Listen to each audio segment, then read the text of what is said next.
Next, we're going to talk about the recent developments in the Asha Degree case. So a few months ago, we had the developments that they had linked some DNA found in her backpack to this family, the Dedman family.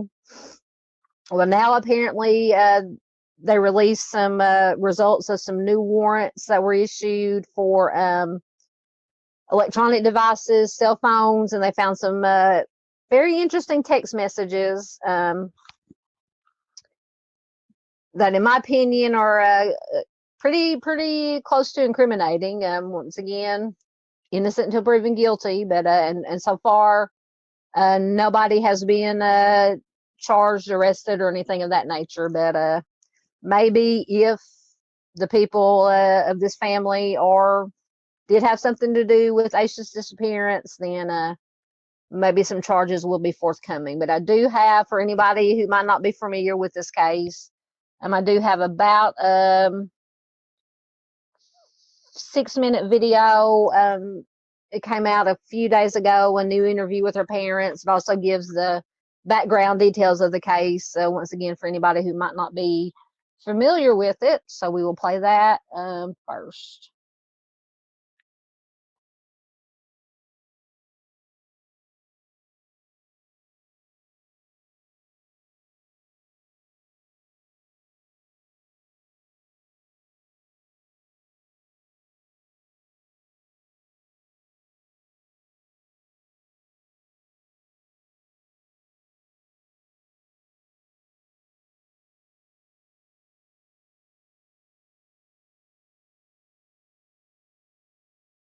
Five years ago tonight, fear really settled into a family in Shelby.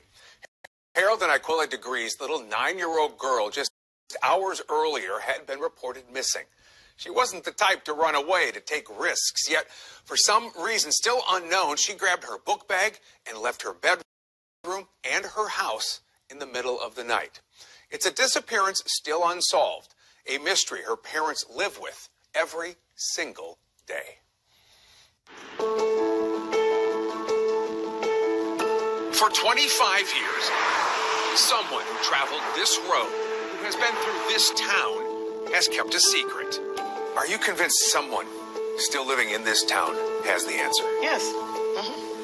It's hard to believe somebody can keep that to themselves for 25 years and not tell somebody, It's hard to believe that I don't think they got kids or don't have kids, but if they got kids or nieces and nephews, like they would have been come forward. Aquila and Harold Degree have had to live with the burden, a quarter-century of not knowing what happened to their little girl. So if someone in this county knows what happened, Aquila, they may be watching tonight. What would you say to them? Why not just tell the truth? What are you gaining from this? You see the pain, you see the stress every year. This all started Valentine's Day morning 2000. Aquila went to wake her children for school. Asha wasn't in bed. She and her book bag were gone. I think any parent can relate to maybe losing sight of your child for a few minutes and that panic that sets in just in that. Take me back even those first few hours. What was that like? Oh, goodness. I was running around like a chicken with my head cut off when I realized she wasn't in the house. She got to be across the road because my mother-in-law stayed across the road. And then when she wasn't there, she got to be at my sister-in-law's. Then when she wasn't there, then that's when the panic kicked in, okay? So you assumed this would be just a short-term thing. She just walked off somewhere and you'd find her at either relatives or a neighbor's or a friend's house. Or got scared after she left that, okay, now I need to go back home and I know I'm in trouble. Never would have imagined that 25 years later, no. Yeah. We missed her whole life. Never would imagine that. Left, up top! In those early hours, searches started. A community prayed, and detectives started investigating. But clues were just hard to come by. There were reports she was seen walking the highway near her home. She may have gotten into a car. It took months to find something tangible. Asha's backpack was discovered in a wooded area of Burke County. That's the thing, if that phone rings, you don't know what's going to be said on the other end. No. That's just got to gnaw at you. Every time it rang, it was like, okay, It's like the whole house would just get quiet. Even now, 25 years later, every time that phone rings, what pops into your head? Yeah. Or anytime y'all call, it's like, oh God, what's going on? But then things would go quiet for long stretches. Oh, that's where our faith come in. That regardless of what the Cleveland County Sheriff Department of the FBI is doing, I don't have faith in them. I have faith in God. And I pray every day is that He's allowing them to do their job. Compounding the agony of all these years have been the whispers and the suspicions that family was somehow involved. Every time something going on, they want to blame my husband for it. And that's the part that makes you want to strangle people. And like I tell anybody, if I thought he had anything to do with our child missing, I'd have been in jail a long time ago. And he'd been dead. Harold, do you feel the side eyes, from people? Well, people say they got a right to say what they want to think. They got their own opinions. Just try not to, retaliate. The investigation would pop back into the spotlight in September. A search warrant was executed at a property owned by a man named Roy Dedman. The property belonged to Roy Dedman. Do you know the family? Mm-mm. No clue who this was? Never heard of him to that day. Things were collected, taken away, replaced with more rumors. Didn't dawn on me, but it was people literally sitting on pickups with lawn chairs and their cell phones on this side of the road. It's just like, okay, people, stop. Movement, but still no progress in the one question lingering for now 25 years. Where is Asha? You look at her classmates that's grown up, and that we're still part of their life. And then that's when you realize what you miss. The weddings, they're having children now. And you realize all of that. And that's when you realize, that's when I realized what I missed out on. But I thank God for the 9 years that we did get to have her. She's the first thing I think of when I get up in the morning, and the last thing I think of when I go to bed. We never forget. I will never forget as long as I draw breath. Their strength is incredible. You can find all of our past reporting on WBTV.com. Right now we have an interactive map that shows you all the locations relative to her disappearance. You can click through all of the clues and where investigators found them in this article on WBTV.com.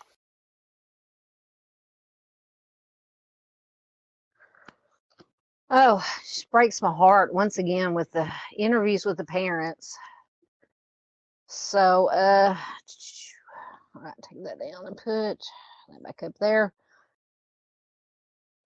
This case has just, to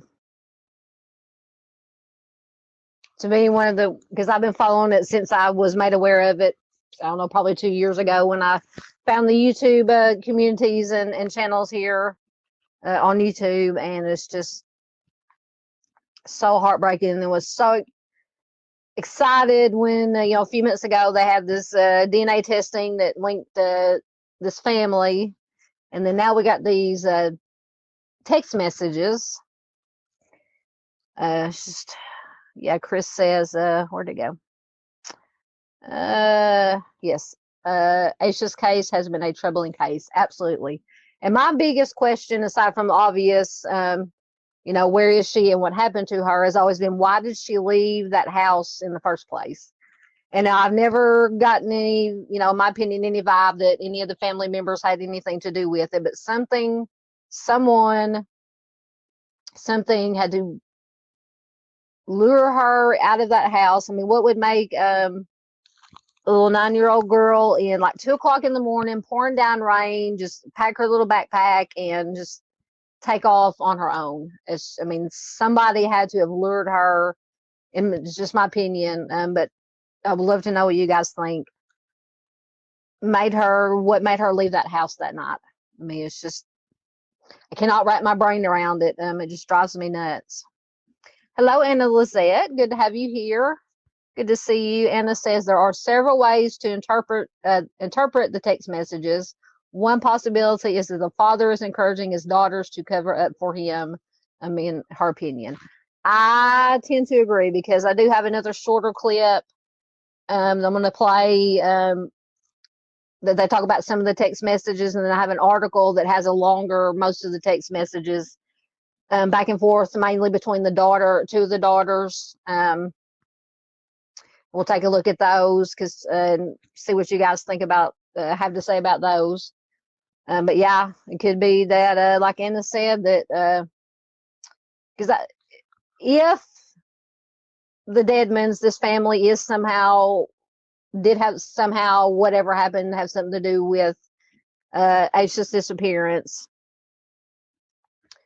In my opinion, or what I've come up just thinking, is that either because it was known or has been said that the two daughters were allowed, they were made, or I don't know, made, but asked to drive between, because the Deadmans at that time did own a healthcare assisted living facility, and that they would transport patients back and forth from the facility to the hospital, and that the daughters did drive, did do transportation of patients back and forth.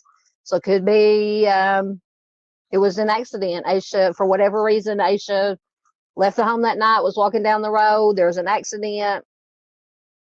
The girls just got scared, and they called daddy, called the parents, and they covered it up. Or it was something more nefarious. Something else could have been going on, because Duchess did do a live stream last night on Asha's case, because it is from North Carolina. I encourage you to watch it. She made several good points. Apparently there was some other stuff going on with some kind of school that apparently Roy Deadman was running at that time, and some very sketchy, bad stuff possibly could have been going on. But it's just so frustrating. Let's see what else you guys have to say. CJK says, I've been going back and forth with Dateline and Delphi. Yes, I'm DVRing that episode of Dateline. I plan to watch it either tonight or tomorrow when I get home from work. Most definitely. Yeah, CJK says, that poor sweet child, we need the truth. Absolutely. Her family deserves the truth and justice. Asha deserves justice.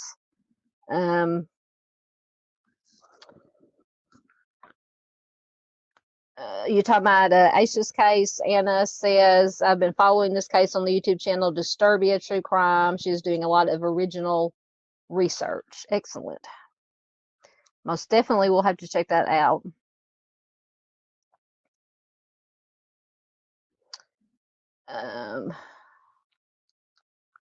Yes, I did see, and I'm going to go, I'll probably watch that one too. And Lizette also mentions this other one, Crack House Chronicles, despite that provocative name. I don't know what it means, but it doesn't mean what it sounds like.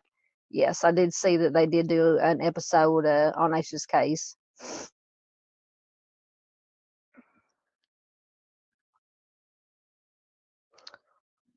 Anna says, the attorney has said we may learn the cause of the disappearance, but we may never know why. Possibly there are two parts to the case, whatever caused her to leave the house, and then the disappearance. I know.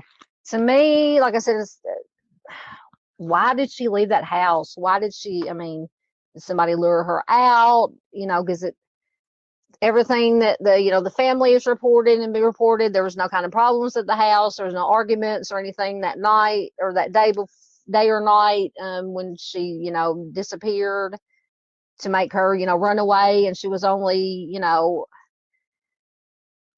9 years old. It just makes no sense to me. Dave is he must be stopped right now. He says, in my opinion, this was always an accident covered up. Yeah, like I said, that's one of my two possibilities, is an accident cover up or something nefarious. I don't know, because I think, I'm trying to remember, go through my mental sticky notes.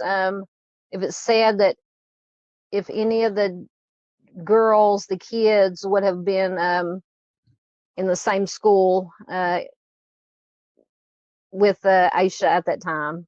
So I can't remember what the age difference was. If they would have known each other from school or from just around the town, the community. Anna says Roy Dedman founded yes, this is what, yeah, that's what Duchess was talking about. Roy Dedman founded a segregated school, white students only, controversial even in the 60s and 70s. I can imagine, yeah, if there was an accident with a black girl, it might have been difficult. Yeah. Yep. It's just unreal, unbelievable. All right, so I'm going to play this. There's Doodlebug. Hello, Miss Doodle. How are you doing? I hope you're doing well this evening. Miss Doodle says this one always pulls at the heartstrings. Absolutely. Good to have you here, Miss Doodle. Thank you for dropping in. All right. I have one more clip. It's only about 2.5 minutes. Just a little bit. It has a little bit, some of the text messages, and then some lie detector test results that are very interesting. So I will fetch that and I will be right back.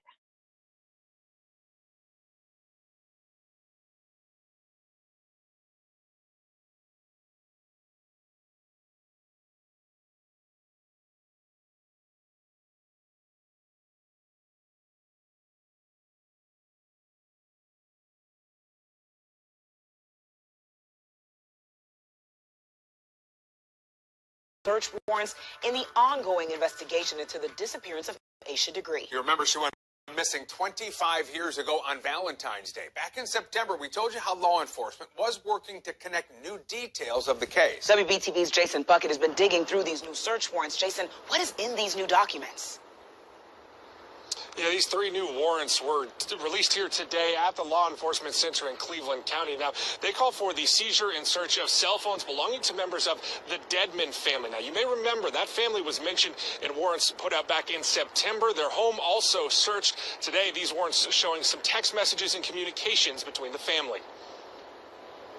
In the fall of 2024, Cleveland County sheriffs carried out a series of search warrants on the home of Roy and Connie Dedman. Deputies seized evidence, including green vehicles they say matched eyewitness descriptions of the last car Asha Degree entered in 2000. The warrants at the time listed the Dedmans and their 3 daughters as persons of interest. The new warrants released Tuesday call for the seizure and search of phones belonging to Roy Dedman and his daughters Lizzie and Sarah. Now, Lizzie would have been 16 at the time of Degree's death. In the warrant, we see a text message from her to middle sister Sarah. It says, "The theory is I did it. Accident. Covered it up." Sarah replies, "No, why would it be you?" And another text from Sarah to Lizzie. Sarah says, "They think it's our shirt. It's not her shirt. Her mom said it wasn't hers." Sarah then adds, "I don't remember that shirt. I'm scared, though. Dad is probably going to be a huge suspect."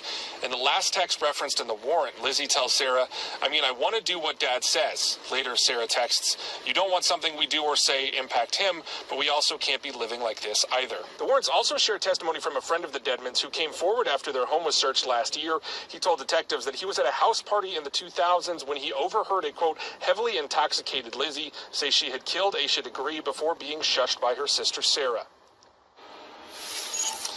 Now, I want to read for you one last section here of the warrant. This is from February 10th, 8 days ago. It says a detective here approached Lizzie Foster, asked her to take a polygraph test. She was asked whether she was concealing information, quote, and was found to be deceptive. Now, keep in mind, this warrant is basing information they've gathered so far. They are going to seize those phones of those family members, so we're expecting to see more coming out as this investigation continues.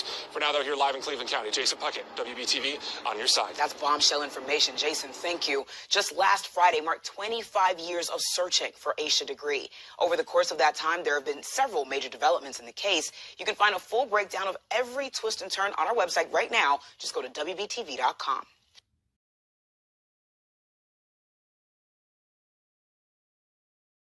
All right, so we have some of the text messages and then the very interesting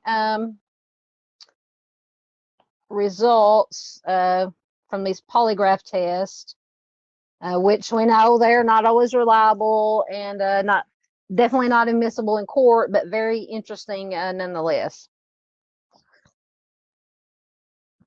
So, and we're going to, I do have, let's see what you guys have to say. And I do have an article with some more of the text. Let's see where I left off at. Yes, very heartbreaking. Absolutely. Anna says, I recently got a thought about Asha. The electricity went out that night, came on after midnight, but what if Asha half woke up, thought she needed to get to school in the dark, etc.? That's an interesting thought. I had not thought about that.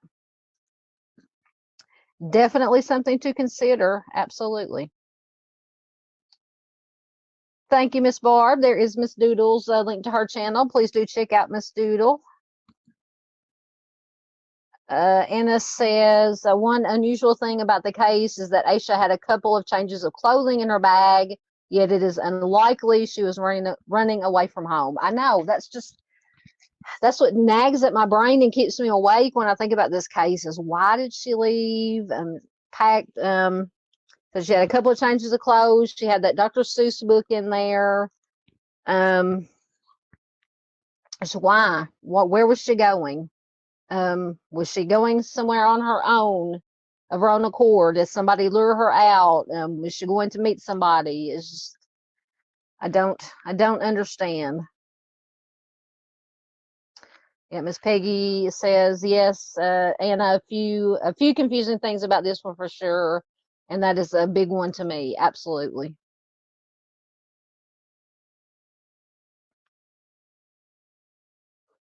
It's another good thought. Anna says, some have wondered if Asha was planning a surprise of some kind for her parents' wedding anniversary. Oh, so her parents' wedding anniversary was on Valentine's Day. Maybe a special photo offered by somebody. Could be. At this point, it could be, I mean, it could be anything. It could be anything. So it's so frustrating.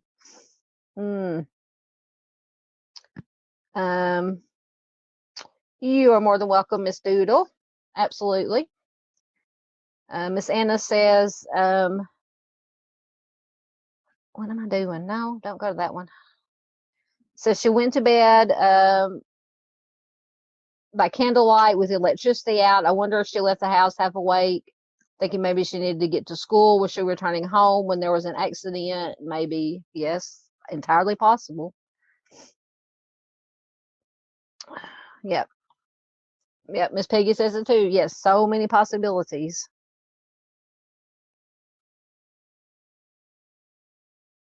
Yes, they also found, yes, I had not forgot about it, but it was in the back of my head.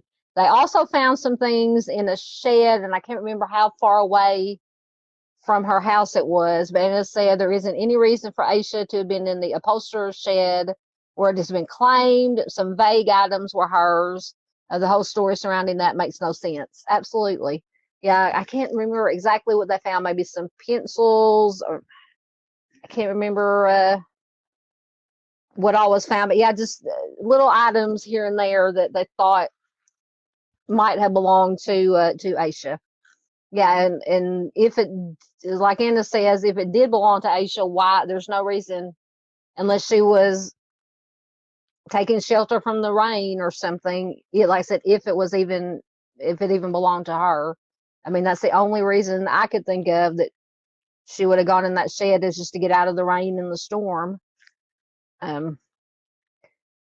So frustrating and confusing. Miss Anna says, I think what the attorney has said makes sense. Asha leaving her home is one issue. The disappearance is another. Yes. Maybe the two occurrences are not connected, other than she was out alone in the dark. Yep. Yeah, and that goes back to what Dave was saying, and what one of the theories that I had too is that for whatever reason, Asha had left the house, was walking down the road. The Deadman girls were driving, or somebody was driving their car, and it's just an accident, and they just decided, instead of calling the police, I mean, if it was an accident, you would normally just call the police and say, it was an accident. She was, on the side of the road. I didn't see her. It was raining. It was dark, and just let it go from there. But, why cover it up? I mean, I know people panic in the heat of the moment and not make the right decisions, but just don't know. Yeah, Dave said a good thought, Anna, about the school thing.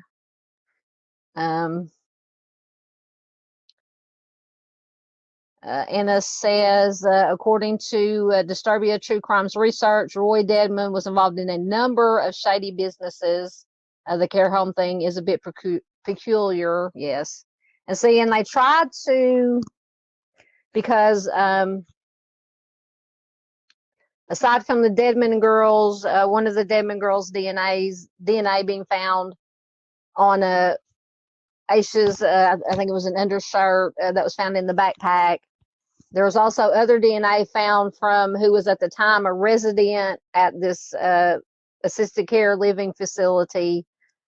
So they were trying to, from what I said, from what I heard, the lawyers are saying that, because I think they made a statement, something to the effect that the person most likely responsible has already passed away, because I can't remember the gentleman's name right now, but he had passed away. But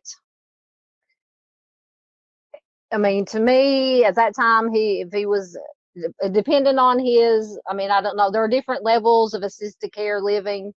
So I don't know how mobile he was, if he was able to get out by himself, still mobile enough to go by himself, or if he needed assistance. So either A, he was mobile enough and healthy enough to have maybe done something to Aisha, or if not, it could come from just be transfer. Because I don't know, but I don't think they ever said what kind of DNA, if it was a hair or something.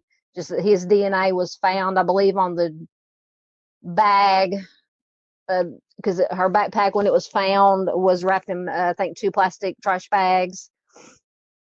So it could be transfer, and they don't say, it could have been touch DNA, it could have been any other kind of DNA.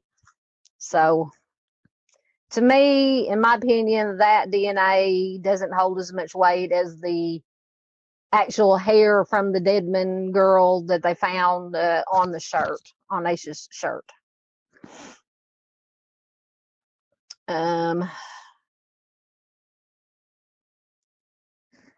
Dave says the fact that they took the car is important because it fits the description of the witness account.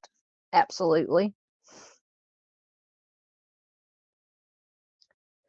That is also a good possibility. Anna says, I think some kids kind of sleepwalk, not really sleepwalking, but that half asleep, disoriented. Hannah says, I never had kids, but I've read about such things. Yeah. It's not it is that. I mean, adults can have it too. I do it sometimes. I have to get up in the middle of the night to go to the bathroom or get a drink, get some water or something. I'll be like half asleep, stumbling around. So I understand what you're saying. Entirely possible. Yeah, see, I never knew. Anna says Aisha disappeared on her parents' wedding anniversary. I either never knew or had forgotten that her parents' wedding anniversary was also on a Valentine's Day. That makes it even more.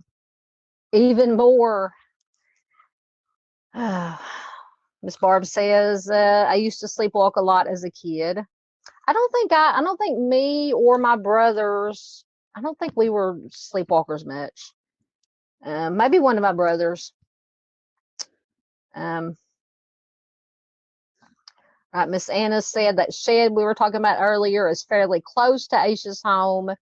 Yeah, there are candy wrappers, same as a box of candy given to her that weekend, a yellow plastic hair bow, and an the unidentified photo of a black child. Okay, yes. That is what it was. And I don't know if they ever figured out who that photo was of, what child that was. I don't know if they ever figured out. And I do remember going through when I was doing research or looking into the case, reading up on it. I did find actual news photo clip. It did have a picture, and I don't think I saved it anywhere, of the picture of the child.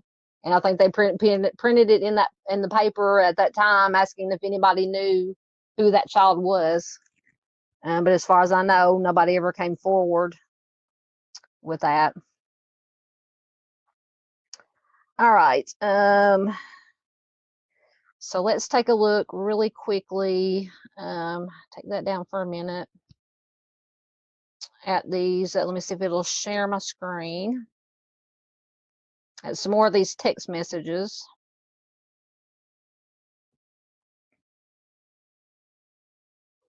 Might take a minute for it to pop up. Waiting for it to pop up. There it is. Excuse me, I didn't mean to slurp that loud on my drink. Let me change, make it a little bit bigger here.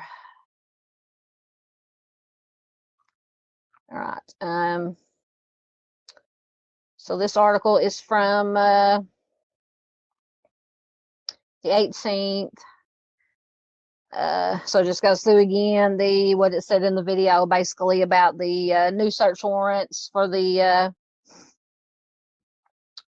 phones, and then the background that's already given. Let me get to then it talks again about was it Lizzie? Supposedly this man at a party said that I think it was Lizzie Dedman was visibly intoxicated and said that she took the life of Asha, and then her sister basically told her to shut her mouth, you know. So I talked about that. Trying to get down to there's another picture. Get rid of this ad. These ads, the beautiful little face.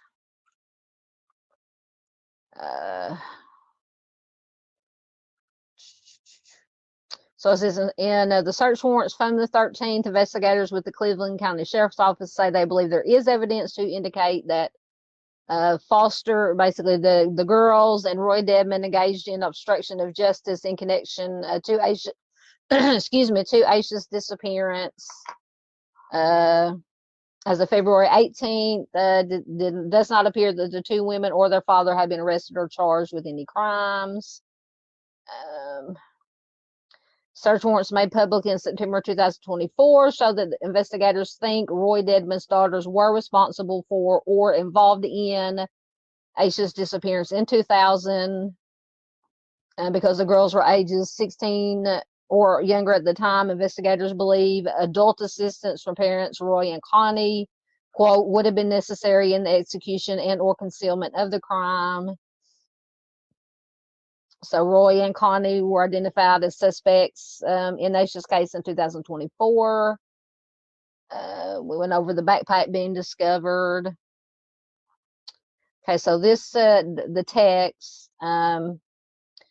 3 search warrants were executed by the Cleveland County Sheriff's Office on Thursday, February 13th. Authorities seized cell phones from Lizzie Foster, Sarah Dedman Capel, and Roy Dedman. Before seizing the phones last week, law enforcement got a search warrant for Foster's, who's one of the daughters, iCloud account in October 2024. Said they reviewed several iMessages and included conversations of interest in the February search warrants. The details in the search warrants focus particularly on Foster's conversations with her sister, or her other 2 sisters, because there's 3 girls, and one of the sisters' ex-husbands.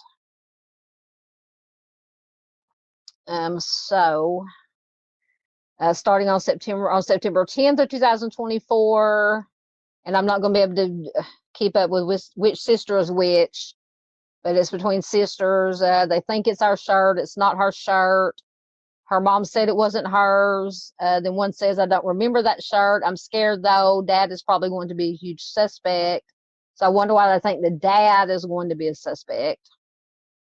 On September 11th, Annalie Dedman to Lizzie says, Lizzie, you don't need to be talking to anyone. I'm at the lawyer's office now. Then she says they advise we should not talk to them without representation. Also on September 11th, 2024, I think it's Lizzie is talking to her ex-husband, saying this is going to get nothing but worse. I'm talking to my doctor at 5 to get something for my nerves. I'm just so worried. It's a nightmare that's going to keep getting worse. I can see nothing good happening anytime soon, and I'm an optimist. Her husband replies, or ex-husband replies, oh no, I hate that. I hate it for y'all. And then she says, there's no way this is going to be okay. September 12th, two of the sisters are talking, Lizzie, and I believe one of the other ones. One says, I just talked to David Teddy, which is the family lawyer. The theory is I did it, accident, covered it up. The other sister says, no, why would it be you? And then she replies, that's what he said.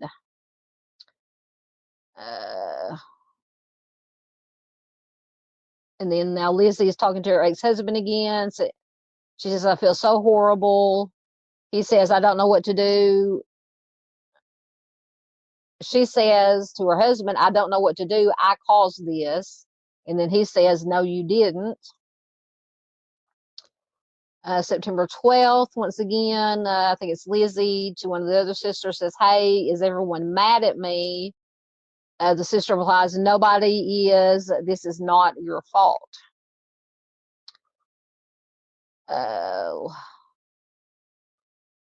Lots of between Lizzie and one of the other sisters on September 29th. I'm just so anxious about like what's going on behind the scenes, like what are they doing now? What's going to happen to me since I wouldn't talk to them? And it says she was referencing when she was approached by law enforcement on September 28th. She says, Lizzie says, I'm afraid it's going to get worse. Well, he told me it's going to. The other one says, I'm a disaster. I think if they come at you again, you just go and be compliant. That's what she says. That's what I'm planning on doing. I think so too. I think it's interesting that I think as Lizzie says, I want to do what Dad says. So I'm wondering what Dad told them to do, what they're referring to. And then the other sister says, and maybe we should have let you do what you originally wanted to do. So maybe, and I think it's referring, the other sister's talking to Lizzie.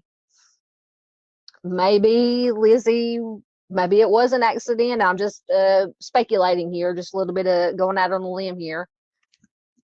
Maybe it was an accident. Lizzie, if I got the right sister, wanted to go to the police and say it was an accident, and the rest of the family said no, no, no, no, and they covered it up. I mean, that's just me, my little squirrels turning in my head, thinking about what that could mean. Lizzie says, I don't know.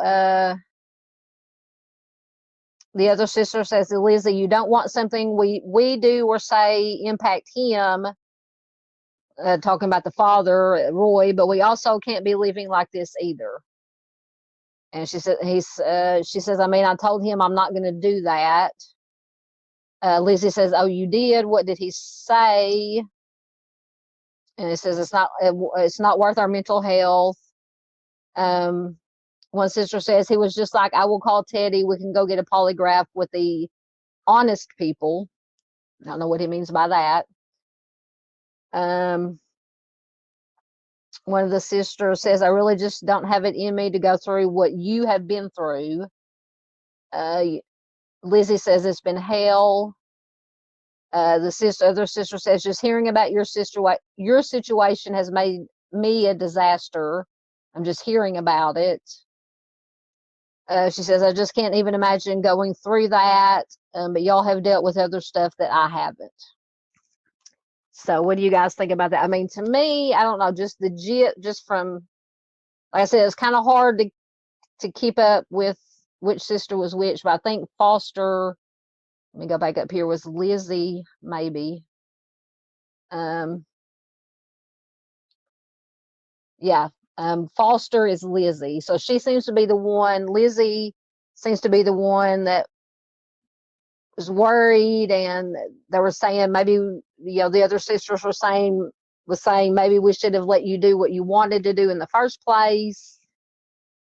But what do you guys think? And I have put the links to all these articles in the description box. If you want to go back and reread any of this, please do so. I think that was all the text messages they had listed in this article.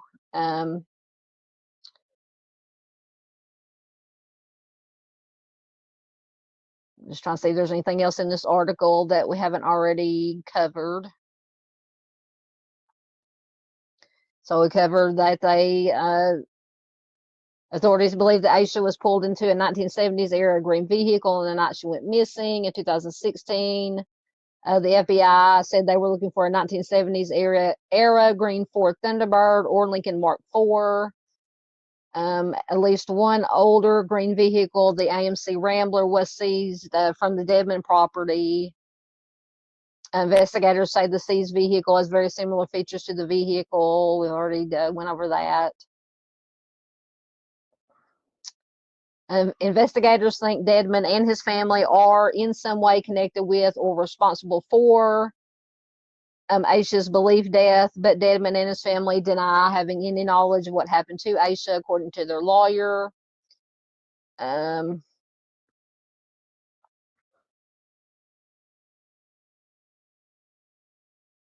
Says search warrant documents did say that Roy Dedman did not appear to have any ties with Aisha or her family. This is coming from the Dedman's attorney. This was about the previous search warrants.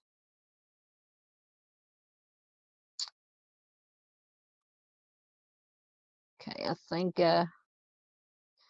that was all the new information that was in that article. So I will stop sharing that and put that back up there while I get caught up in you guys' comments.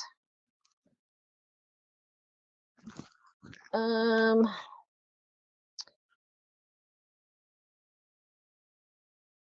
right.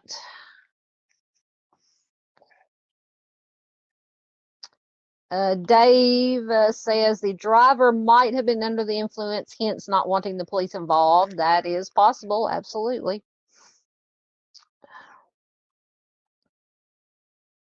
Yes, see, that's another thing that has always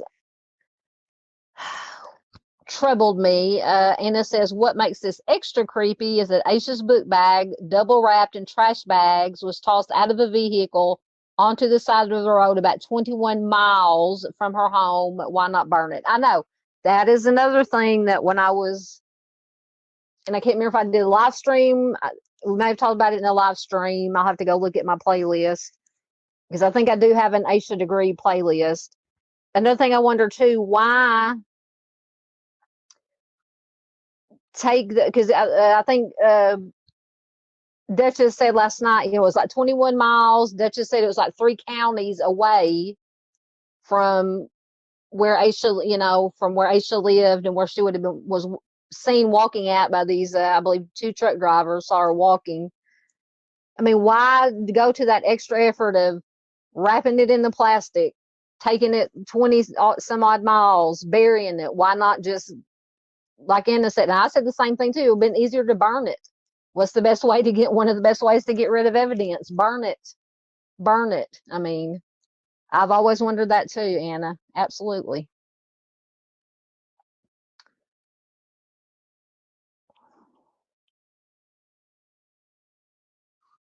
Anna says, a thought about the book bag being discarded along the roadside is that there were roadblocks set up by police at some point. Were her possessions quickly dumped due to a roadblock ahead? That is possible. But I wonder if so, if it was already wrapped in the 2 plastic bags. That is a good point. excuse me. Yes, Anna says the fellow whose DNA was also found was a troubled Vietnam vet who had substance abuse issues. He ended up deceased in an odd way in one of the Deadman's care homes. See, I just heard that he passed away, obviously, but I didn't know. Had never read what was his COD. So he might have been a scapegoat. So like I said, depending on what kind of, because I said his DNA was found, I think, if I remember correctly, and please, anybody correct me if I'm wrong, please, that his DNA was found on the trash bag.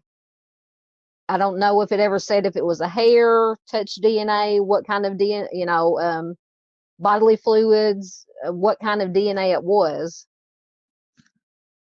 I mean, so to me, that's why I said that his DNA to me doesn't hold as much weight unless they come out and say it was like bodily fluid. But then again, I mean, somebody trying to make him a scapegoat or implicate him could have taken a hair, bodily fluids. They would have had access to it if they were taking care of him in their care facility and put it on there just to kind of shift suspicion away from the Deadmans, allegedly, or, somebody else. We need Mr. Steve. With this DNA stuff, we need Mr. Steve to see what he thinks. Anna says, all I've heard about DNA is that there was a hair from one of the Deadman's daughters. Yes, it was found. That's what was found on her undershirt that was in the book bag.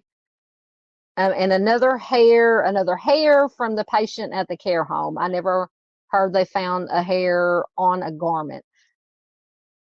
I think in articles I read when the information broke that they, I could be wrong, that came out was that the one whichever Deadman sister it was, hair that was found, it was found on Aisha's undershirt or something that was in the book bag. And that the gentleman from the care facility, his DNA was found, I think they said, on the plastic bag. I believe that the book bag was wrapped in. Now, I could be wrong. I could get have my cases mixed up, but yeah, if it was a hair from that gentleman, it could be transfer. I mean, because if it was one of the Deadmans, whether it be the father or one of the daughters, they were in and out of that facility. It could be transfer. I mean, I said, well, this is my unprofessional opinion. I mean, I'm not an expert by any means. Hey, Tomboy Charm. Good to see you. Good to see you. How's Miss Tandy? Is she watching wrestling tonight? I know it's Friday night. I know there's wrestling on every night now. Good to have you here. Tomboy says, it bothers me that these folks left those parents suffer for God knows how many years. I know. I don't know if you saw the video I showed earlier, the newer interview with the parents. Breaks my heart. Yes. Arctic says it is infuriating. Absolutely.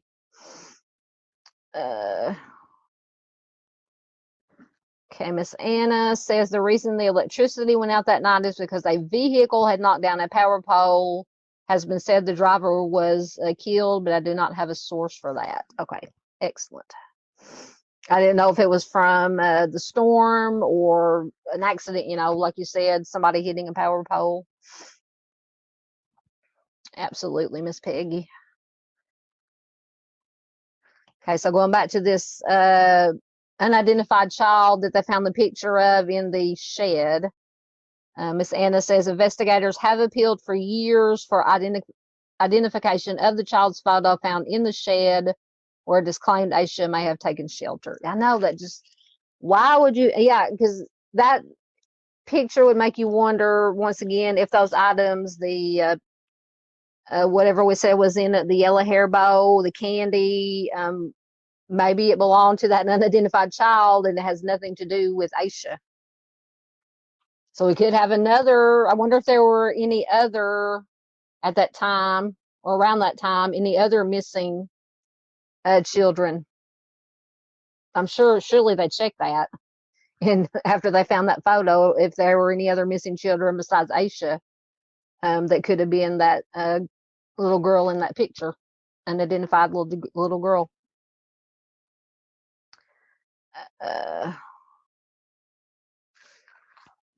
Miss Anna says Disturbia True Crime has proved that a lot of the original information we get from the press is inaccurate. Descriptions of the night and terrain, for instance, are wrong.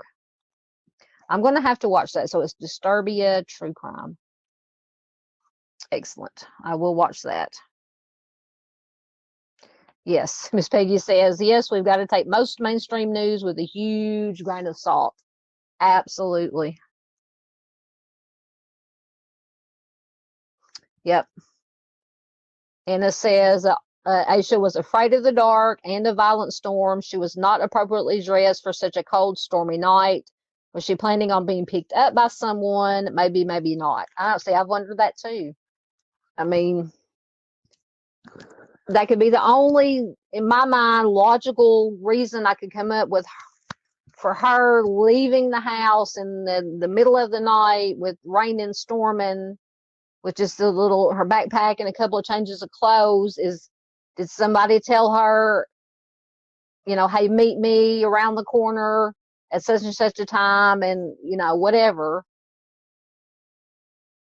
And either that person didn't show, and then so she started walking, maybe, or that person did show, and whoever that person was. But then we've got if they're correct, we've got the two truck drivers that said they saw who they think was Asha walking down this certain stretch of road. Now, once again, that's, was it really Asha? Was it not? Yeah, that's, did somebody tell her, meet me, meet me down the street around the corner, I'll pick you up. And who was that person, if that's what happened?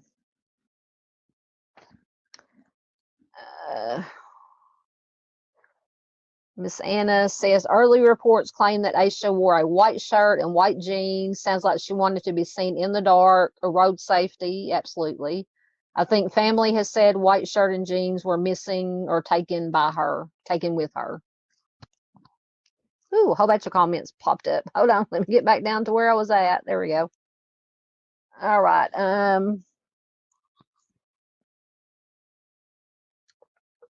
Yes, that's another point of contention. Anna says the mystery shirt is the New Kids on the Block shirt, not shirt.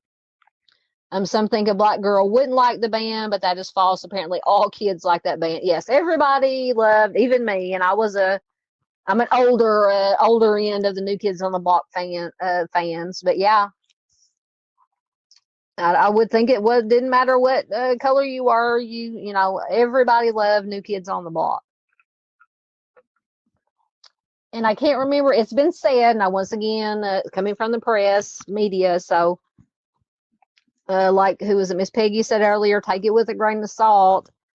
I'd heard that Asha's mother had said that the New Kids on the Block shirt wasn't hers, but now that, who knows if that is correct information once again.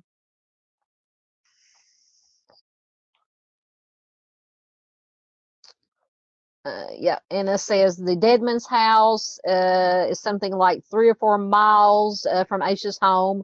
Her book bag, double wrapped in trash bags, was discarded along the road about 21 miles north of her home. Yeah, I mean, like, that's another thing. Why discard it so far away? Just burn it. I mean, there are easier ways to dispose of evidence. You could call it evidence. Yep. Allegedly, a witness came forward around 2015, after which investigators said Asha was seen entering or being pulled into a large green, 70s era car. Yes. Yep. So hence that's why they took the green Rambler, I believe it was, from the Deadman's property.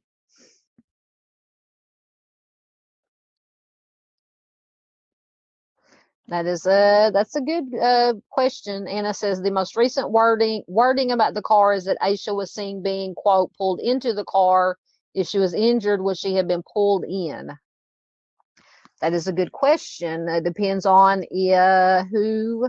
So let's say, just for shits and giggles, that it was an accident. It was maybe two of the Deadman girls in the car. So Asha was what, 9?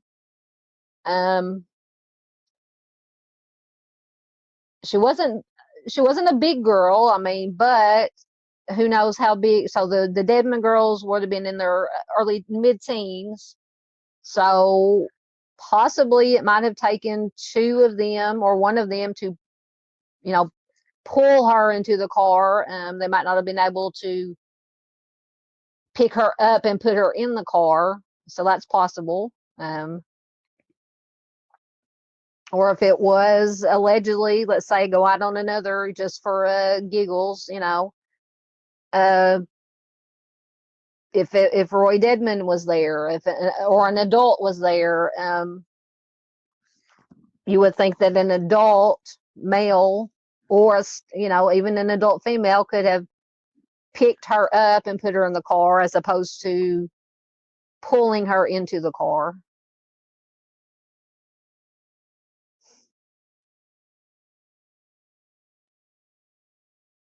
Yep, see, that's why Anna says, I've wondered if the mystery patient whose hair was found with Asha's things was driving a vehicle that night. He was a troubled Vietnam vet with substance abuse issues, passed away for many years. See, that's why I was wondering, I said earlier, and they did release his name, but I cannot for the life of me remember his name.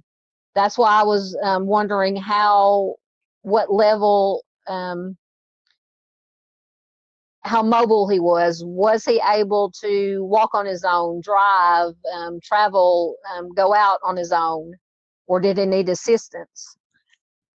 So if he was able to still walk, fairly healthy, walk, drive, it's entirely possible he could have been out on his own. But from things that I've read, once again, taken from the media reports, they just worded it that he was not in very good health at that time. But like I said, who knows what the real, what the truth is. Probably, maybe somewhere in between.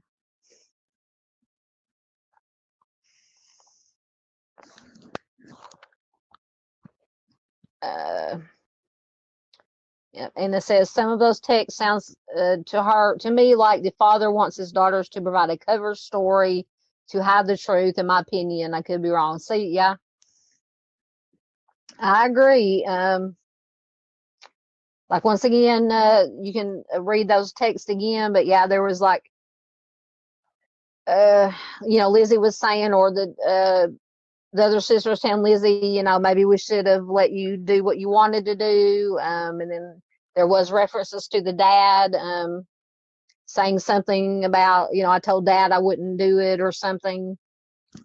So, no, Paula, they have not arrested anyone as of yet.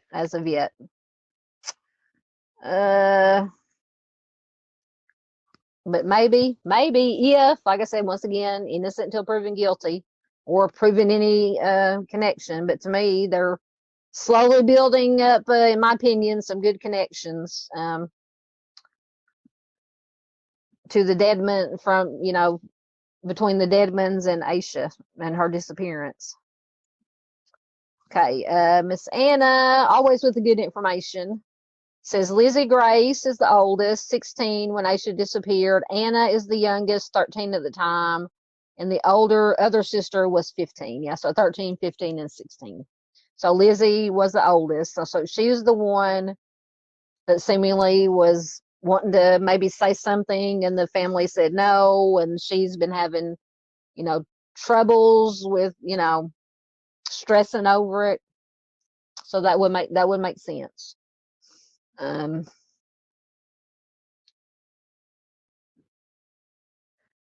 That is a good point too. Miss Peggy says maybe they didn't burn, maybe whoever it was didn't burn the book bag thinking the fire would draw attention.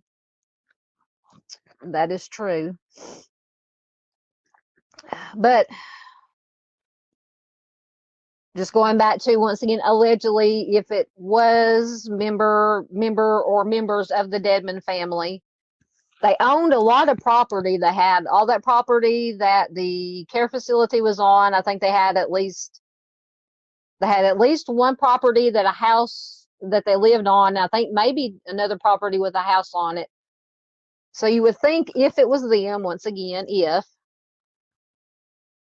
and I don't know how rural of an area this is, that just throw it in a burn barrel or a fire pit or something and burn it, and people wouldn't really notice. Because I'm assuming book bags aren't that large. I mean, there are large book bags, but you would think a 9-year-old would have a smaller backpack book bag. I wouldn't think that it would draw a whole lot of attention. Now, that's just my opinion, but that's a very good point, Miss Peggy.